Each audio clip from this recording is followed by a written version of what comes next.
Okay, thank you, the organizers, for the invitation. I'm very happy to be here. It's my first visit in Rostock.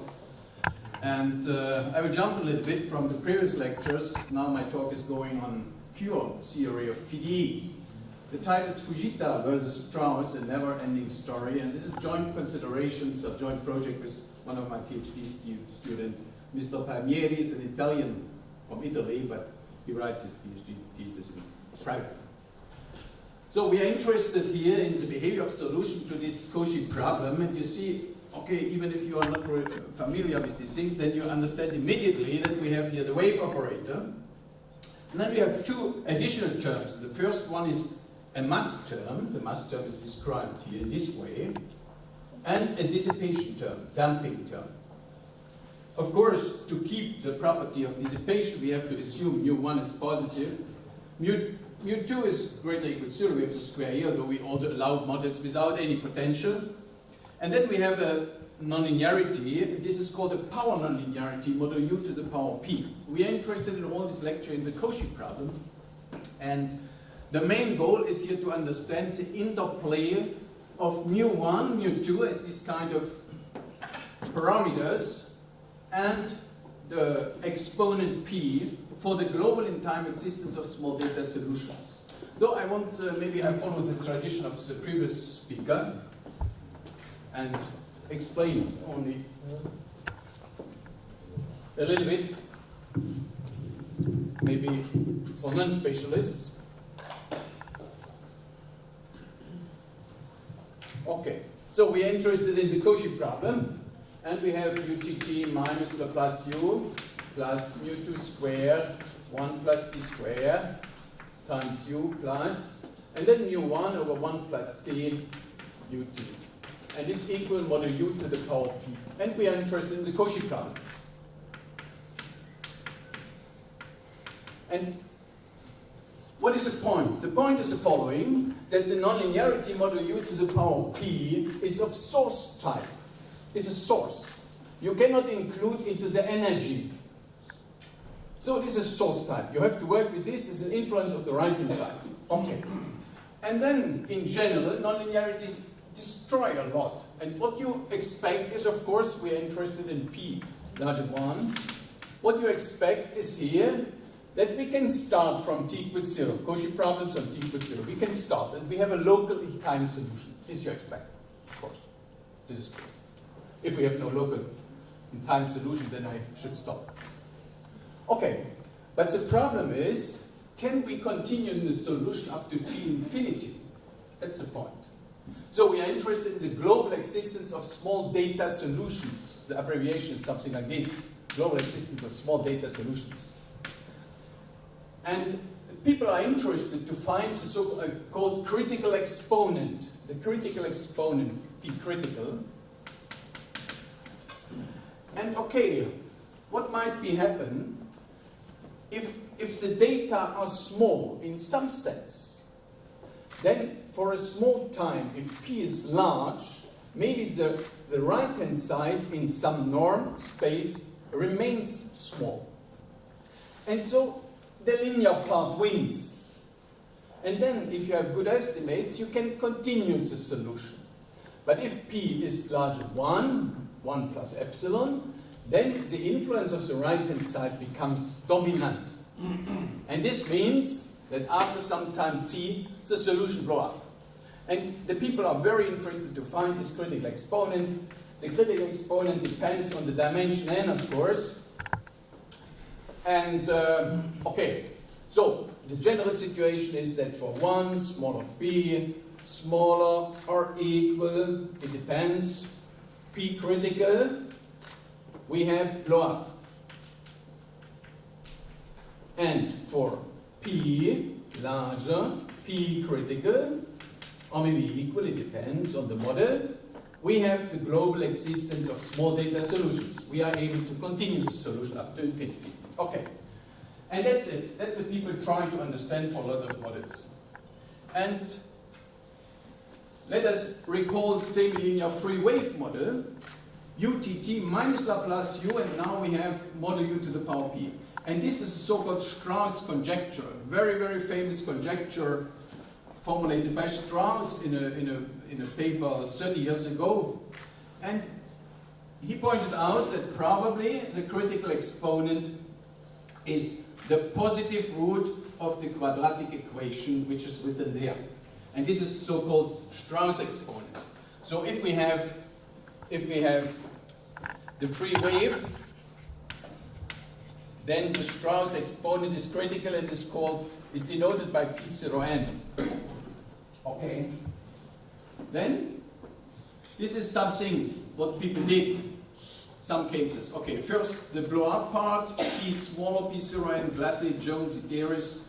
The critical case P equal P0n by Scheffer, Giordano, Shang, Joji, together with Lindblad, and then, with Kleinemann maybe, and then something P larger, the Strauss exponent, Glassy, Jones, and then finally a paper of Georgiev, Lindblad, and Soccer. They closed in some sense a large gap, but nevertheless a lot of things remain open. Okay, this is a Strauss exponent for the free wave. And how to guess this critical exponent? Okay, you can say we have no idea how to guess. How can we become familiar with this exponent? And one can explain it a little bit. In the case n equals 3, let us assume that we have a solution, a classical solution. Okay, all is fine, and we can start from t equals 0, and we have sign conditions for the data. The data are phi and psi, and we have these kind of sign conditions. This is usual. This you have in general to close the cycle. And then we have a local in time solution. This can be proved. We can start. Okay. Now we try to use properties of free waves. Okay, n equals 3, we have Huygens principle. We have, okay, a finite speed of propagation. We have domain of dependence and so on. All these wave properties will be used. And if you introduce the function ft, the average method, the function ft is the integral over R3 utx dx. Okay. Then the second derivative with respect to t, you can change the order integration differentiation is this one. Then you can use wave equation, the Laplace, and you have the compact supported data. Divergence theorem, the integral over Laplace is 0. And then you have this right hand side. This is non-negative function. Then you use compact support property for ut dot. If the data are compact support, you have a finite speed of propagation. For all t, you remain, of course, compact support. And then you estimate by Hölder's inequality, straightforward. Finally, you have an estimate to below in this way. And if you know that ft is non-negative, then you recall Cato's lemma. And this can be done. Okay. All of these things, you write down the integral, the linear, the solution of the linear equation without the right-hand side, and then you use the Huygens principle. The Huygens principle, which is extremely important in this issue. And after Hölder's inequality, then you get another estimate. And finally, you end up with f twice the second derivative of f greater equal c to the power t minus 2 t to the power 2 minus p for large t. Integrating twice, then you can show this bound, t4 minus p, if you, for example, integrate here from t half to t on the right-hand side, left-hand side. And then you apply Cato's lemma. And then you find that for 1 smaller p smaller 1 plus root 2, and this is p03. So p03 is 1 plus root 2. Okay? And then you can apply this lemma. And this lemma is a differential inequality written in this form, Cato's lemma. And okay, please read this. If you have a second derivative, an estimate in this form to below. For ft itself, a similar estimate. And if you have some condition between A, P, and Q, then you can prove that there cannot be a global in-time solution. And this can be arranged. If you check this, then you understand immediately how the critical exponent P03 comes in. So the blow-up part is in some sense established, that the global existence is, of course, another thing. Now, which is a funny story, is a Klein-Gordon model. The Klein-Gordon model, you see, we are away from our model. We have no time dependency here. This is nu2 squared times u. And here, the people which are familiar, they know from estimates, from LPLQ estimates, or from dispersive estimates, they understand that probably there is a relation to the classical damped wave model, and you can guess that the critical exponent is a Fujita exponent, 1 plus 2 over n, you can guess. What was a surprise for us, that it is still open up to now. There are essential difficulties to prove it. As a second critical exponent, the Fujita exponent comes into play. So P Fujita n is equal to 1 plus 2 over n. Okay, and if you check the literature, then you see that you have the blow-up part is okay, but the global existence is, and even the people Kleinerman, Chattah, Kiel, Tau, the field smell winner, he, in some sense, hints to low dimensions. In low dimensions, true, but he even has a conjecture that maybe in higher dimensions it is not true, but it is an open problem. Anyway, now to the classical damped wave, and in the classical damped wave, the theory is, well, fine. The critical exponent is Fujita. Either let us write down for utt minus Laplace u plus ut, modu ut, p critical, n is the Fujita exponent. And this Fujita exponent is of course smaller than the Strauss exponent. And this is a positive influence of the damping term, because the damping arranges something. The damping helps, improves the situation, and so on. And for this reason, we have this situation for this model. So you can check Lin, Nishihara, and co-authors. Okay. So now, this was the time we begin to study. Why this model? You can ask why this model. Because this is in some sense scale invariant model. So the second order here, the second derivative here, the second derivative here, the first derivative here, and the first order of this part arrange some scale invariance. And this scale invariance can be used. And you can do something which you cannot arrange for a lot of models. And so we begin to study the model with mu2 identically 0. And what is a surprise? Is it surprise or not? First, the case mu1. Okay, mu1 large, mu1. If mu1 is large, then we end up by the Fujita exponent. And this was shown, for example, in a paper of one of my co-authors, or both co-authors, Davico Lucente, for mu1 greater equal n plus 2, if n greater equal 3, then the critical exponent is Fujita exponent. This means the jump from mu1, mu2 to mu1 over 1 plus t does not bring a change in the critical exponent. Okay. The situation changed completely if we study the case mu1 equal 2, and this was in a joint paper with Davico and Lucente, a shift in the Strauss exponent, in Journal Differential Equation 2015. And this was for dimension n equal 2 and 3.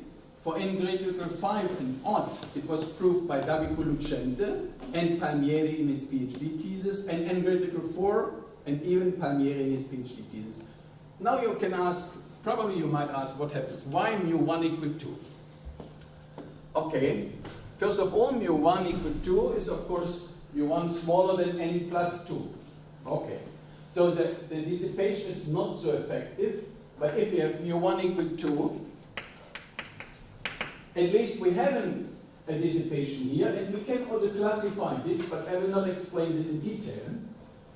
But why mu1 equal 2, mu2 equal 0? Because in this case you can transform to free wave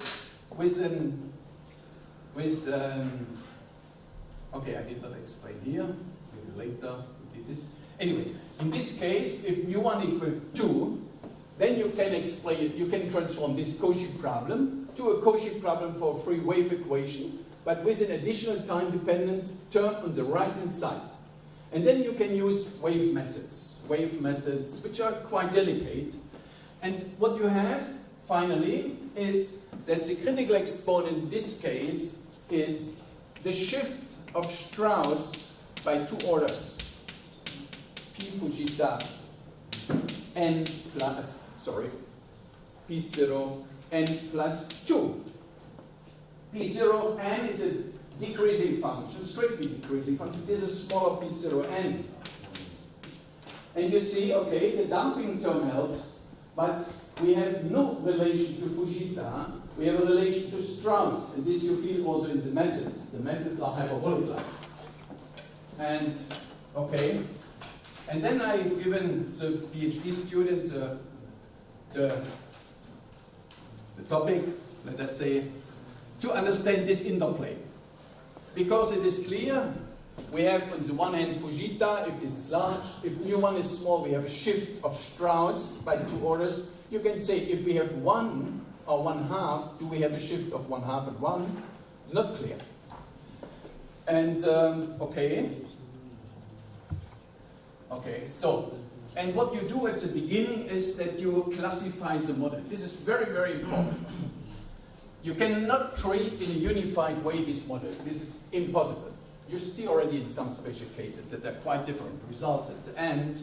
And what we do here is to classify with respect to parameter delta. If delta small equals 0, the mass term is predominant and not non-effective in our language. This is Klein-Gordon type model, which is even in the classical case unsolved. If delta element 0,1 is a very delicate case, delta equal 1 is a case that you can transform it to the free wave equation.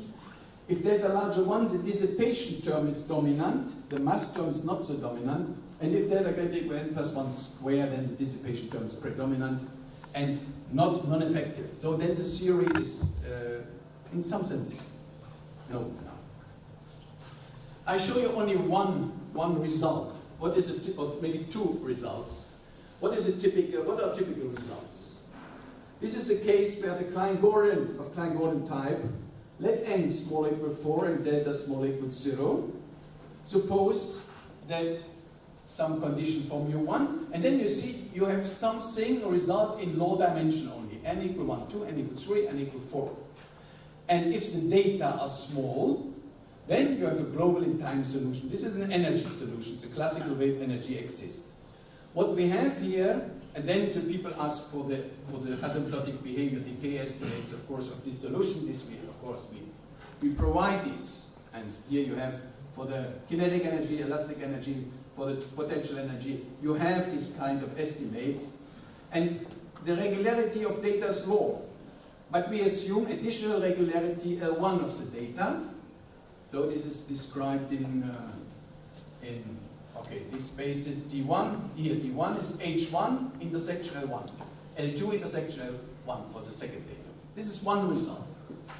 Now you can, a third result here is in the case if the delta is in some sense large.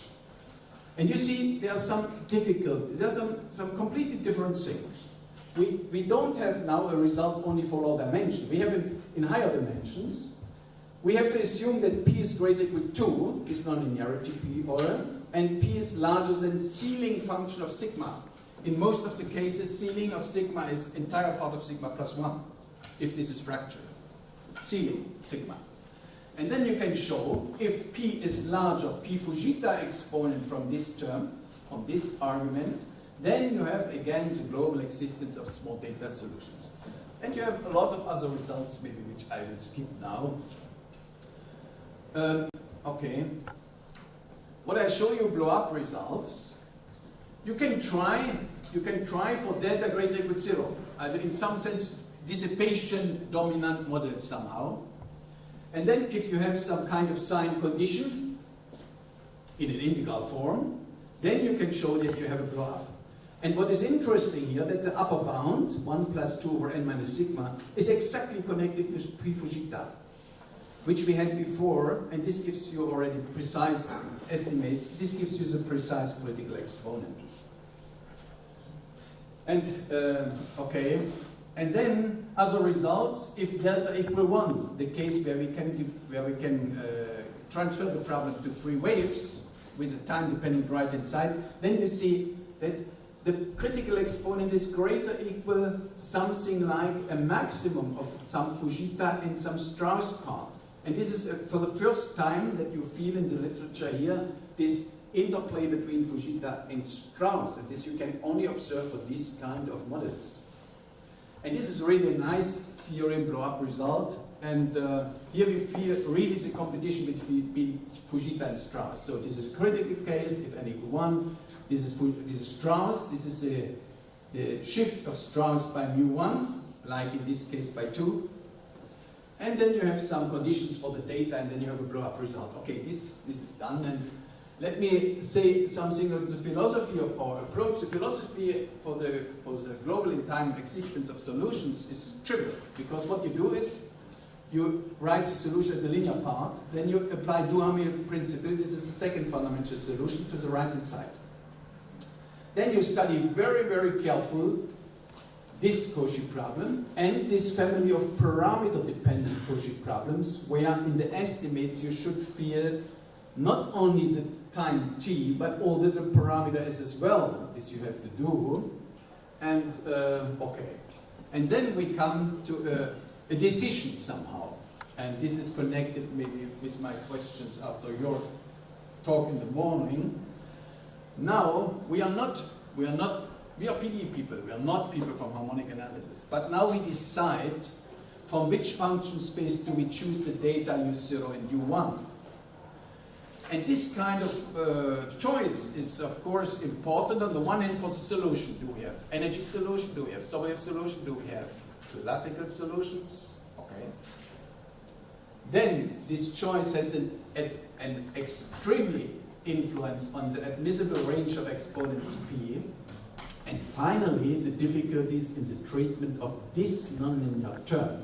Because if you fix the regularity of the data, for example, from fractal Sobolev spaces, let us say h sigma, for sigma is a fractal number, then due to the regularity of the data which you need in the estimates of the corresponding solution of the linear problem, you have to estimate this integral with respect in fractal Sobolev spaces. This means you have a nonlinearity to estimate.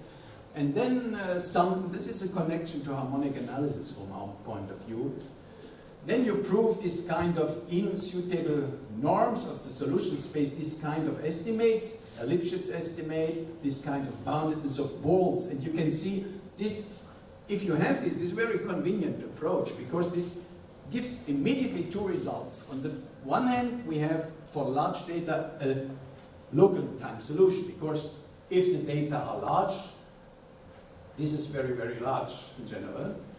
And then we have to require that C2t is small, that we have a Lipschitz condition. And we know that this tends to 0 if t tends to 0. But then the smallness gives us a chance only to choose a small interval, t. But if the data are small, this remains small, this is small. So then we don't have this requirement that this should be small. And then we use that C2t remains bounded for t to infinity. This is a usual way, a usual idea which is applied by a lot of people, of course. Okay, so this linear theory, this is only one equation maybe where you feel the dependence on S and T. This is a long work. This is a long work, and maybe I skip this. Now let us come a little bit to the connection to the nonlinear, to harmonic analysis maybe. Also, we have to treat this nonlinear term now in different norms. Let us say if we are in the fractal Sobolev space h sigma, we have to estimate this in H2 and this in h dot sigma. Both together gives the estimation h sigma, of course. There are two easy scenarios. The first one is if we estimate the L2 norm. This is easy, because this you can write immediately in this form, then you apply fractal Gag-Lerner-Nierenberg inequality and so on and so on. This is simple. The second scenario, which is easy, is if you a priori know that you have, the solution belongs to L infinity. Then you can, for example, choose fractal powers. This is fractal power rules, which is taken from book of, for example, Siegel and Runst. Siegel, one of my collaborators, a good friend from Jena, from the Triebel School. And this is the second easy scenario. But then, of course, for the other things, you have to establish something like fractal chain rules. So you have to estimate the action of this non-local operator, model G sigma, time the action on model U to the power P in some LR space, for example, or maybe in L2 space. And this is so-called fractional chain rule, and you can look at the papers, Koenig, Pons, Vega, Chris Weinstein, Mazel, Shaposhnikova, Stafilani, and we also did a little bit in this direction to it. We have today this fractional chain rule. The only thing which I dislike is that P, that P is larger ceiling sigma. I would be happy to have P larger sigma, because it is very clear if you want to estimate some H sigma norm for model U to the power P, P should be larger than sigma. Then you should do it, but we cannot. We have this ceiling, okay? And then then we can use fractional Leibniz rule, for example, from Kaufmann, Meyer, Carlo Pons, Grafakos, in some lecture notes. And okay, the main tools to prove blow-up results for theorem 4 application of the so-called test function method is a contradiction argument, and you can look at papers of Chang, maybe he discovered this method, Wakasugi, Dabiko, Lucente. But this method is only effective for parabolic-like models. You feel only the Fujita exponent. You can never feel Strauss. For the blow-up dynamic in the hyperbolic-like model, you have to, from our point of view, to apply Kato's lemma, which I already introduced to you. And here you can use the hyperbolic-like model. Here you feel the Strauss exponent. And this together you should arrange, and then you can prove this I've already shown you. The blow-up result in the critical case, then this is interesting. Here we could use a result of Yakjan, one of my collaborators from the 90s. Also, you can see in these papers of David Jin. And the point is here that we can construct a representation of solution, of the fundamental solution in particular, for this Cauchy problem. It is related to this is what we want to do. Okay. So that's it, okay. So this is this blow-up result, and you see this interaction here of Strauss and Fujita, and okay. So these are papers to this topic. Nunes, Palmieri, myself. Nunes, a PhD student, former PhD student from Brazil, published in Mathematische Nachrichten in 2017. Then Palmieri, myself, is accepted in Mathematische Nachrichten, and in some sense the blow-up part, Fujita versus Strauss, a never-ending story, is submitted for publication, and I think it's time to stop. Thank you.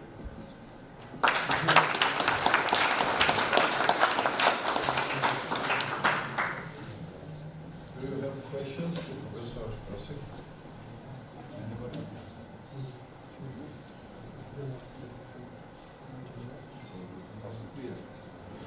I hope so. I hope so. I hope so. Yeah. Okay, then we thank him again. And we have a small break, 5 minutes. This is its application computation, and it's my pleasure here, if I look around, then I see a lot of colleagues which are active in this ISAC community. So we have even former ISAC vice presidents, Viktor Burenkov, for a long time. I have been this for in the period 2013 up to 2015. And a lot of people, and it is my pleasure, of course, to be here. And this was also the motivation to come here, I must say, and to participate at this conference. So we have now a nice web page, isaac.org. You can check a lot of details. And the ISAC Society was founded in 1995. Основан 1994. И каждые 2 года у нас есть конгрессы. You see where we have these congresses: Delaware, US, Fukuoka, Japan, Berlin, Toronto, Canada, Catania, Ankara, and so on and so on. Krakow, Macau in 2015, 2017 Växjö in Sweden, and next year 2019 in Aveiro in Portugal. And We have representatives of Avero here. I don't know how you are involved in the organizing committee. I hope you will be. And I was told that it's a very nice location. I've never been there, so we are happy, of course. Okay, you see it. Okay, so in general, we have around 15 sessions devoted to approximation theory, complex analysis, dynamic system, generalized function, harmonic analysis, nonlinear analysis, PDE, periodic analysis, potential theory, pseudo-operator, quaternionic Clifford analysis. And what is the benefit for young people to become members? Okay, there exist 3 or 4 people which attended all conferences. One of these, me, I also attended all this. And what was my motivation? As a young guy, of course you have a good chance to be included in research groups. They invited you, some collaboration starts, and this makes a lot of things easier. This you should keep in mind if you decide, for example, to become a member. Then we have 8 spatial interest groups. These are Isaac groups, pseudo-differential operators. There are some spatial rules to the Constitution when you can send one representative in the board of Isaac, and the representative is Mao Wong from Toronto. In the PDE group is Sugimoto from Nagoya. Then generalized function, Filipovic from Novi Sad. Then inverse problems, industrial mathematics is shared. No representative is shared by Yamamoto from Tokyo. In complex analysis, also shared by Rogozin from Minsk. Then we have a strong group, Clifford and quaternionic analysis. The representative in the board is Uwe Kehler from Avero. Then we have high interest group, complex variables, potential theory. Anatoly Goldberg is a representative. And finally, this Isaac group, spectral analysis of boundary problems, shared by Michael Rushansky and Tunisbek Kalmenov. So we have these interest groups, and there exist, of course, a lot of activities between 2 congresses. So some of the interest groups are really very active, and you can check the web page, then you can find the interest groups, and they have their own webs, of course, linked to own webs. Okay, so since 2017, I was elected as a president for 2 years, from 2017 up to 2019, and one of these pleasures is, of course, during all congresses to give an Isaac Award to some young, outstanding mathematician. And this year, we give the award to Pittönen from University of Helsinki. In 2015, for example, you see Jin Song Liu from Chinese Academy of Science. Jason Winders is very active he's also a member of the board of Isaac 2013. And so on and so on. You see 2007 Michael Rushansky, 2005 Terence Tao. Okay, so there are also a lot of outstanding people which are awarded by Isaac.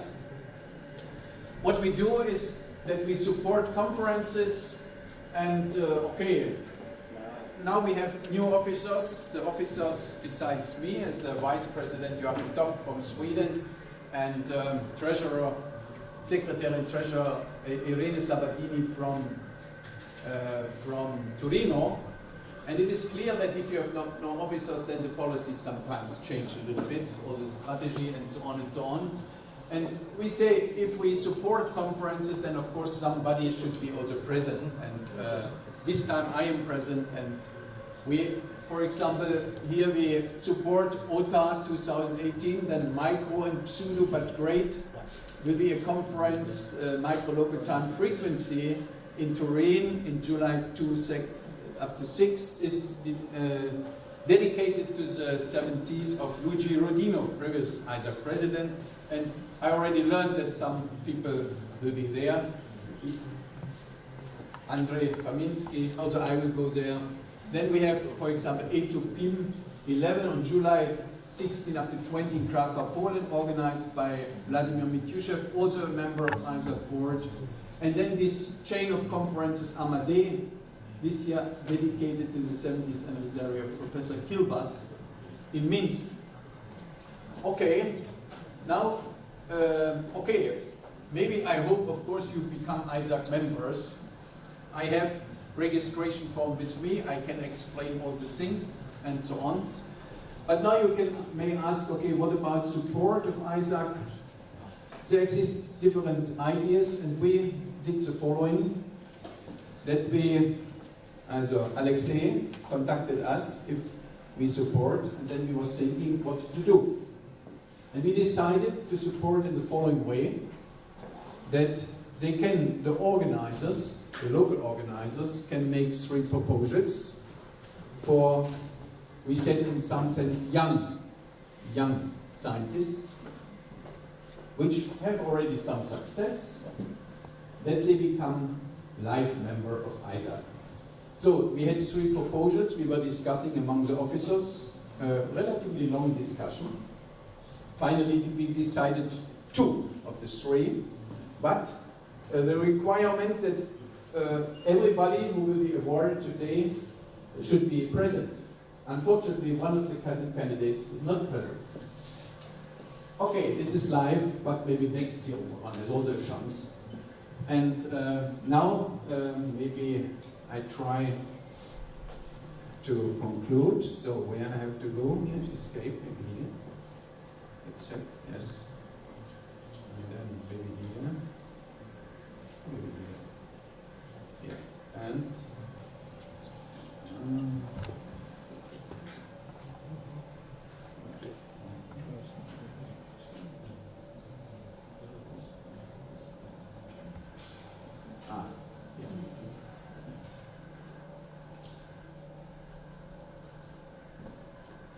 So, dla меня большая радость наградить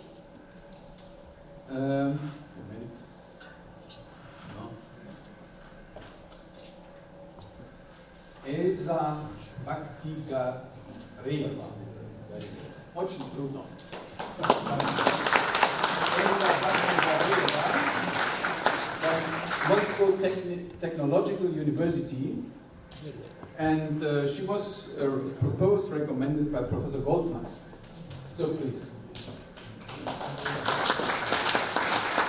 So I can read this under the presidency of Professor Michael Reissig, Technical University Berkeley, Freiburg, Germany, the International Society for Analysis, Applications and Computation, on the occasion of the conference OTA 2018. Okay. Held in Rostov-on-Don, presents a life membership to Elsa Bактигареева for her achievements in functional analysis. Что мы смотрели, конечно, информацию мы получили, что для нас интересно было, например, такой приз «Самая хорошая кандидатская». У нас в Германии такой не существует. Мне кажется, надо делать такие дела. И уже есть число публикаций, и мы очень рады, что мы можем вам дать эту награду. Мы надеемся, конечно, что вы будете не только в Аверо, но потом тоже поздно, что через 10 лет, 15 лет вы будете организовать сессии, через 20 лет мы в руководстве, и через 25 лет может быть президент. Кто это знает?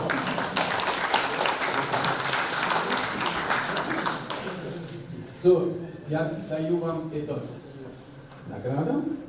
So, желаю всего хорошего в вашей работе. И еще такой календарь комплекс Beauty 2018. So, окей, спасибо. И вы хотите что-то сказать? Yes, I'm very excited. So I would like to express my gratitude. I'm grateful to be awarded by these statues, and I think it's an honor to become a part of this society, which are organizing high-ranking international events all over the world. So thank you very much for choosing my application, and I also would like to thank organizers of this conference because they advised me, suggested me to submit application, and this is the result. Thank you very much. Okay, thank you. Спасибо за возможность и это все.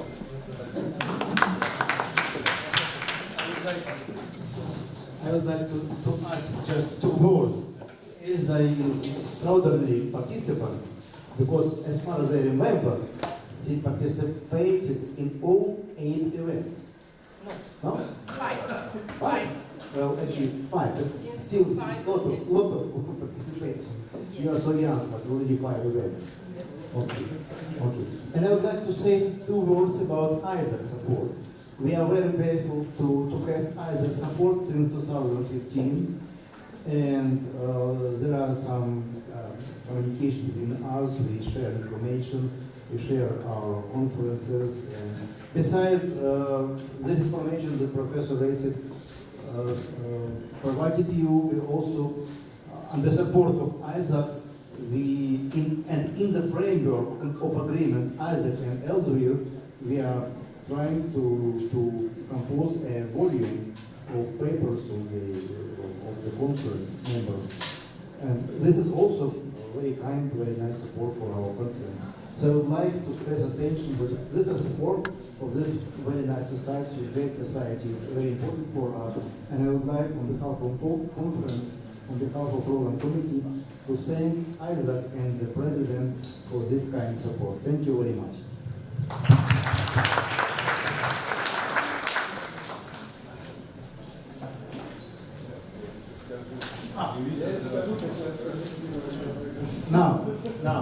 Now, the official chat.